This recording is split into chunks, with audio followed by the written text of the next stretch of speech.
Alrighty.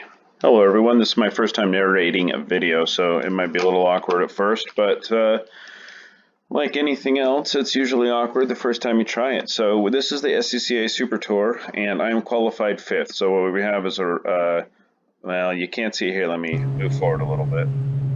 There we go, so white FRS, red, white Mazda 3, and then a white NC Miata, and here I am in class, I'm DFL. And or dead flipping last, and we've got several classes here racing together, some quite fast, obviously they're up here, and then others are quite slow and scary to get around. So well, let's go see how it shakes out.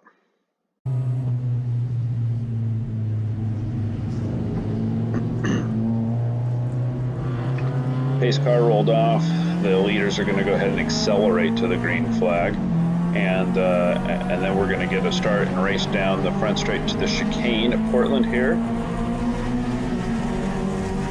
I don't know what happened to the RX-7 to the right. Maybe he struggled to get going, but 4 wide.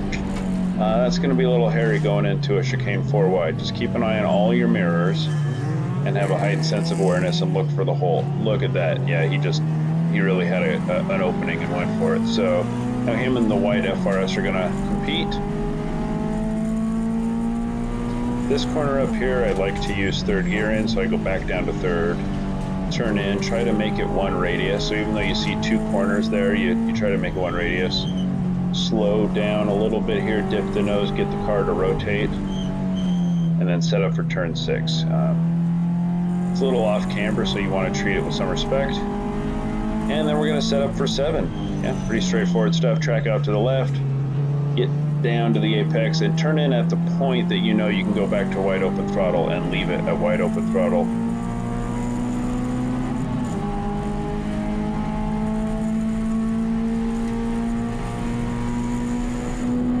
So the T4 class is pretty interesting. They've done a good job on the balance of performance. The cars are pretty well, how would I put it, even. So there's turn 10, turn 11, use the curbing on both sides, set up straight line brake, and then carry in a little brake to rotate in and then track all the way out here. I felt like I had this great exit and I was going to have the run down, so I didn't even tuck in behind him, but he's got motor on the straight, so in retrospect I should have stuck my nose right on his bumper there and used some of the toe. What I'm hoping for is that these 2 FRSs are going to slow each other up here, and then I'm going to have a chance. Unfortunately, we have an engine ahead of us that just exploded, and he's oiling up the track.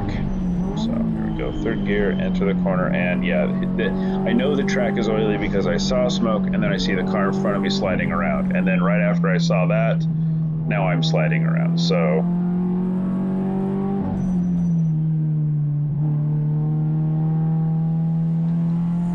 that grassy area to your right, you can literally drive straight over it and get right back into hot pits, like go right back to the paddock. Not hot pits, but right back to the paddock. So I'm pointing at this guy like, what are you still doing on the racing line? You should have left the track, man. Your engine exploded. Like, get out of here. But I don't know if he's from out of town or he didn't want to drive across the grass or whatnot. But yeah, now that that's out of the way, we're going to have to contend with that on the next lap. But the lap after that, the track seems just fine, so there we go.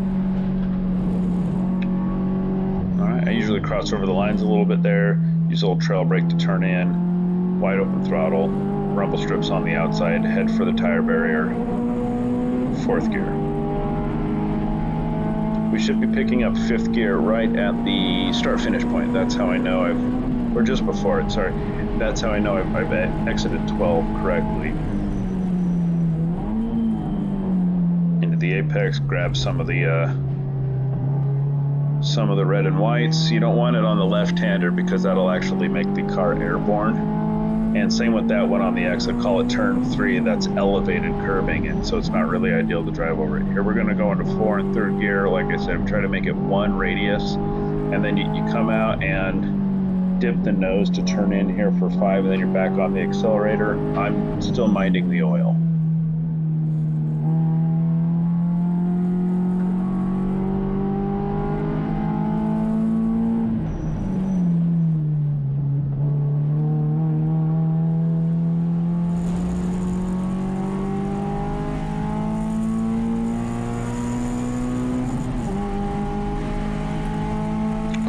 All right, so what I'd like to do for this corner coming up is we're going to go from 5th back down to 4th.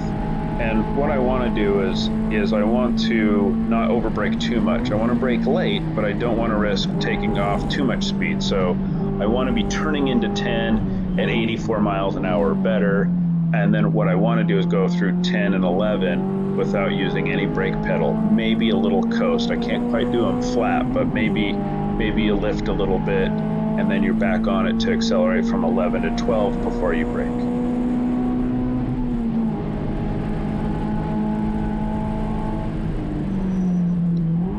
And I skip a gear. I heel toe and double clutch. Unfortunately, I got a little too optimistic on my entry there. But I like to heel toe and double clutch, so I don't go from 5th to 4th to 3rd. I go from 5th, rev the engine as I engage the clutch and rev the engine through neutral, and then engage the clutch again and go down to 3rd.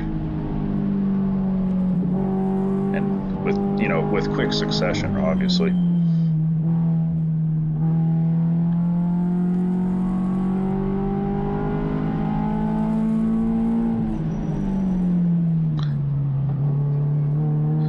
There's some corners where things happen so quickly on a downshift that I don't do it. It's like you're on the brakes for a half a second. And I mean, it's just a quick dab of the brakes and a snappy downshift, and there you go. In a previous car that I drove at Pacific Raceways, there's entering into 5A, I would do that. So, but anyway. What you'll see, pay attention to on the front straight here as I'm approaching the braking zone. Look at my brake bar. You'll notice it goes slightly red for a moment, and then it goes quite a bit red as I brake. So what I'm doing in that moment, a little red, what I'm doing in that moment is my left foot is just barely touching the brake pedal just to reset the pads against the rotor, because as you go over, as you just went through a heavy braking zone for 12, you went over curb, there's a little knockback happening, right? And also the pads could have a little taper in them. So by quickly resetting them against the rotor, you A, know that you're gonna have brakes for the braking zone, and B, when you do get on the pedal is nice and firm and tight, and it's easier to modulate. And so it gives you this consistent, really good brake pedal every time. Even if your brakes are at 50% life and they got a longer stroke for the piston out of the brake cylinder. So it really is a good practice, or a good habit to practice. I learned it out of necessity as opposed to just practicing a good habit. I learned it out of necessity because I used to race a CRX in a class that you couldn't change the brakes on 9-inch rotors, and it was like the worst feeling brakes of any car I've ever raced. I did it for a decade and a half, and it was absolutely mandatory. If you showed up in the braking zone without resetting your pads, your pedal might go to the floor.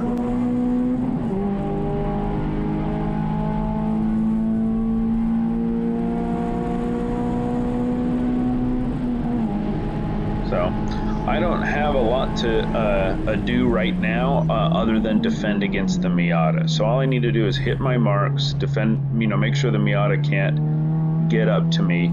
I am not dramatically faster than him, both as a car and a driver. I am only a little bit. The margin's pretty small, so if I drive very well, I stay in front, maybe build a gap.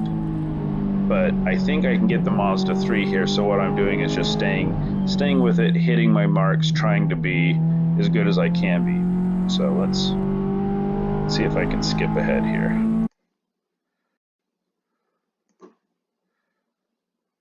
All right, let's go ahead. We have some traffic up here, so let's talk about navigating traffic. You can see the other FRSs are not that far ahead still, so like one little bobble, mistake, or bad luck in lap traffic, and guess what? I'm right back in it.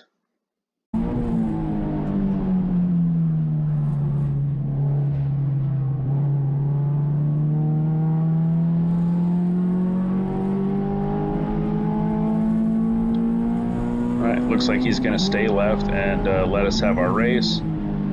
Works great.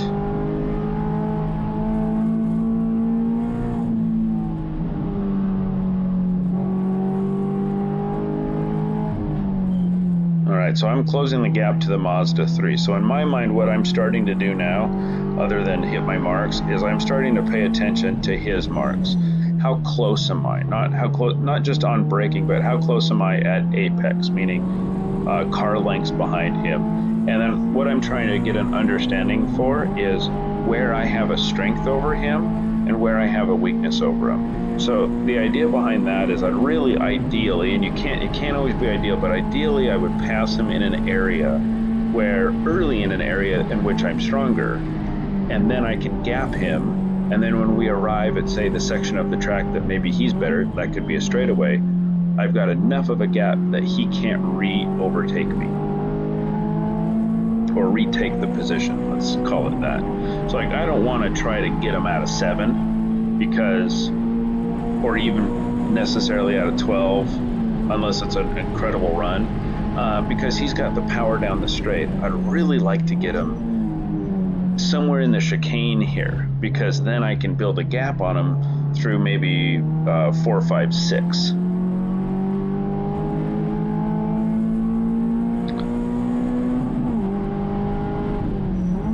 So that's what I have in the back of my mind, is how can I do this to my benefit? I think the guys in front now, I'm starting to understand that unless there's extenuating circumstances, I'm not in their race. They would really have to do something wrong or have some pretty bad luck in lap traffic in order to be backed up to me at this point. 1, 2, 3, 4. They're a good 4 solid seconds ahead of me. With the Mazda 3, I'm very much, so 3rd, 4th, 5th, it's very much a race. If I make a little bobble, the Miata takes me. If the Mazda 3 makes a little bobble, I've got him.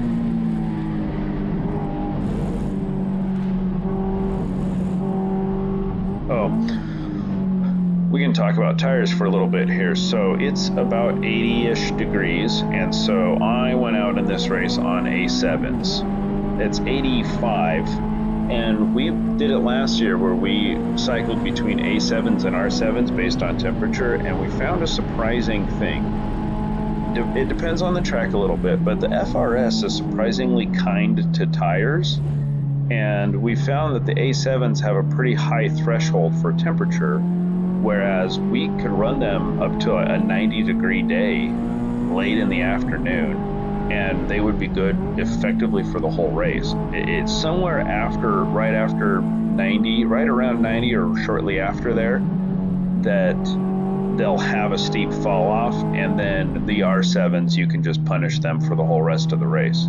But the FRS really treats its front rear tires pretty equally and pretty well, that you're just not overheating them too much, especially if you can make sure that you hit your target hot pressures. We are in the neighborhood of 35, 36 hot. Some people might go higher, some others really go low. I know some of the Spec E46 guys are talking about mid-20s, like 25 hot. I don't think that works on these cars. Even at 36, we're rolling over. We have a 7-inch rim with 225 Hoosiers, right? 7-inch wide. And so even at 36 PSI hot, we're limited to 3.5 degrees of camber up front. So we're rolling over enough of the tire that we are really punishing the outside band of the left front tire here. So I think any lower PSI and it's undue damage on the tire, and I definitely don't think we're going to be maximizing contact patch. All right. Mr. Flat Out up ahead here. He is the owner of Cork Sport, by the way. So if y'all have any Mazdas in the family and you're looking for some good tuner parts, Cork Sport has a really nice guy that owns the company. I'll race door handle to door handle with him all day long. One of the nicest guys I've ever met at the track, and one of the cleanest gentleman drivers that I've driven around. So yeah, absolutely fantastic racer, great guy.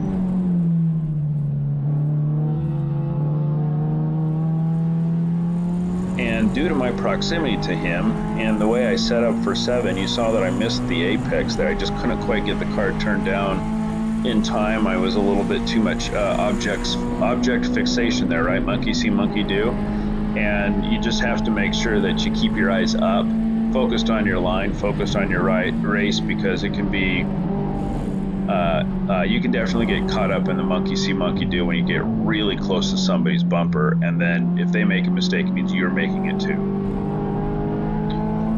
I think he missed a shift here, because his run wasn't that bad, and then all of a sudden I'm driving with him. Now here's what I have. I have a little bit of a side draft as I'm next to him, but I have the inside line. So I'm going to check my mirrors, make sure we don't have overlap, and then I can go to the apex. Don't commit to the second apex. If you got the inside line on a corner, don't just commit to the next apex, assuming that they're going to give it to you or you have it. The key in racing is that you don't own a line. This whole idea of like, well, I own the corner, it was mine. Well, that's great. You can think that all day long, but if the dude's still next to you, he's still next to you. So if you commit to the line and hit him, even if it's his fault, it still wrecked your car. So just pay attention to your mirrors. If you got overlap, you don't go to it. You give them enough space so that you can both get through the corner cleanly. He's at a disadvantage anyway, right? So there you go. And you notice once I was in front of him and I had a little bit less object fixation. Jeez, I can't even talk right now. I'm hitting my apexes a little bit better, so that's pretty educational for myself, rewatching my own video.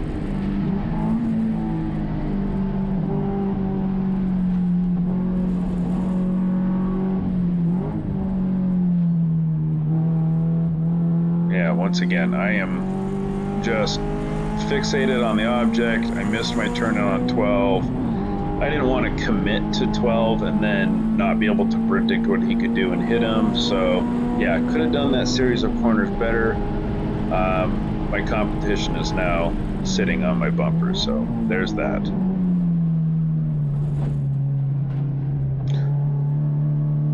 So that section, that turn in for the chicane, by the way, if you go right up to the wall and you drop your tires on on the other side of the red and whites, you can do it. A lot of spec Miatas do it, but it just hits the suspension so hard that one of the other guys who was there on Saturday, but he wasn't here on Sunday, he was driving through there, and I think he went through there twice, and the second time his alignment was changed.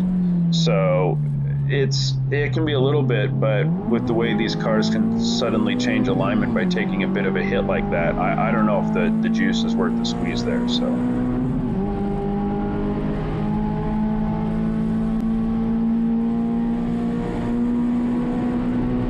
I know the Miata wanted the pass, he just doesn't get it.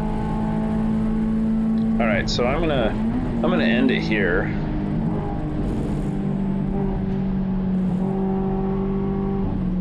On the straightaway here. I'm